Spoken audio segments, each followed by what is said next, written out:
May 2025, I received intelligence reports that President William Ruto had ordered that I be dealt with once and for all. And since the goons sponsored by the state on several occasions had failed, police and other state security agencies had to come in. At about 11 a.m., same Sunday, 18th May 2025, this information was communicated to the Inspector General of Police, the Director General of the National Intelligence Service, and the Director of Criminal Investigations by the CS Interior Kipchumba Murkomen, and consequently, a killer squad composed of 101 lethal and dreaded officers from the administration police and seconded to the National Intelligence Service, accompanied by officers from the DCI, the Anti-Terrorism Police Unit, the General Service Unit, and the regular police were deployed. This killer squad have been carrying out extrajudicial killings and abductions.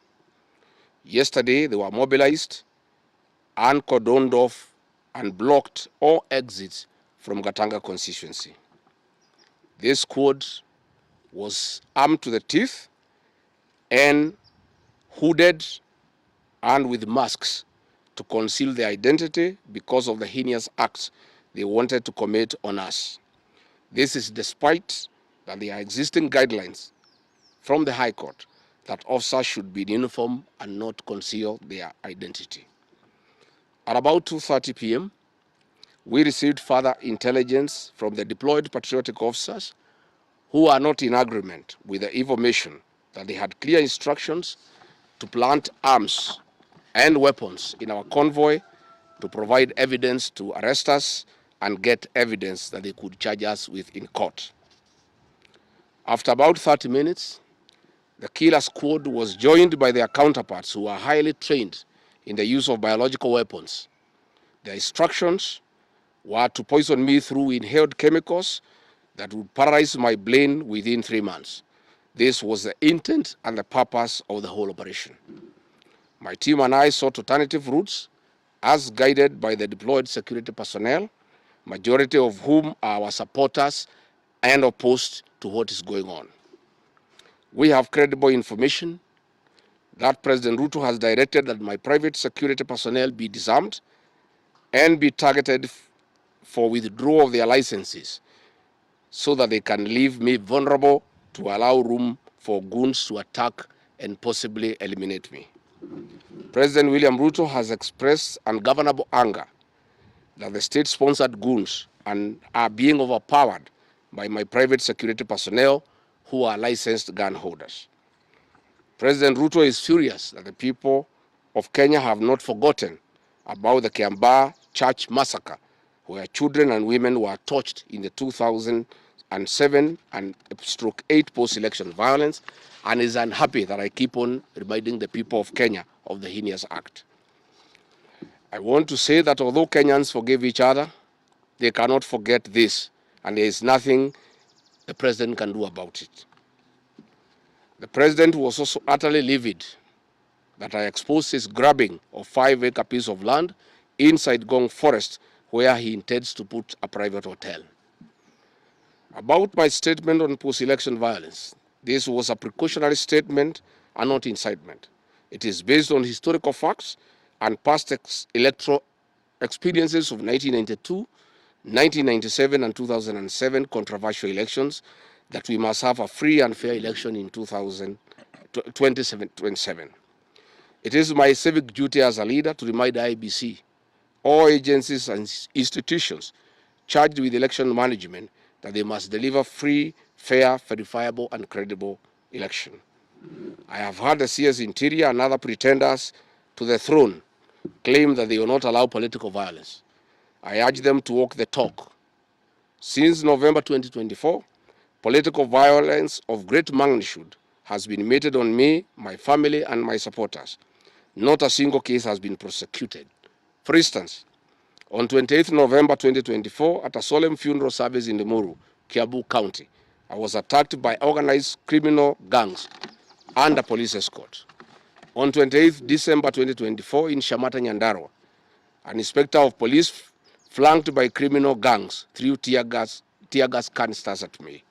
On 23rd March 2025 at ACK St. Peter's Cathedral in Nyeri, my convoy was attacked at a church compound by a known criminal gang under police escort. On 29th March 2025 in Naivasha town, we were attacked by the police. On 6th April 2025 at a church service in Mwik, PCA, hooded goons attacked us inside the church. We dismiss with contempt the loose talk by CS Interior that during the DCP party unveiling, where goons dared to cause chaos were fighting for handouts from us. These were state-sponsored, but fortunately, they were overpowered by security personnel and supporters. The CS has given instructions that instead of arresting the said goons, they disarm my security personnel to give goons free access to me and my supporters in future occasions. Let it be known that our party, DCP, has organic support, and we do not pay supporters to attend our meetings the way the government is doing to people to attend their meetings. Finally, let me assure the planners of this violence that you will not stop the cause of the people of Kenya. The one-term movement and the DCP party popularity will not be stopped and will not be slowed down. The cause to liberate Kenya is not about Rigathi Gachagua. All the leaders with me. Wasting time and resources to stop me is a zero-sum game. The people of the Republic of Kenya have said that lies must stop, roads must be built, corruption must stop, abductions and extrajudicial killings must stop, education and health systems must work. They are some of the things that are making the people of Kenya restless. We are putting our supporters on high alert that they have the right to express their frustrations if injustice is meted on us. My supporters and I will not be cowed or intimidated by the use of the criminal justice system to manage politics. The drama of waylaying us on roads should be stopped. If the government knows that I've committed a crime known under the laws of Kenya and identified in the penal code, they know all my homes. And I'm here. They know my Wamanyoro home. They don't need to waylay me on the road. Let them just come here, and if we have committed a crime, they can come and arrest me and take whatever action that they want to take. That is the end of the statement. Iko swali? I have not been summoned by anybody, and I'm waiting if there is any summon. What happened is that they wanted to plant weapons in my convoy, and they wanted to use chemicals so that they can paralyze our brain the way they did to Kenneth Matiba. And that is why we had to take an alternative route to get here. I would have wished they came here instead of wailing us on the road and using those dreaded criminals who are responsible for abductions and extrajudicial killings.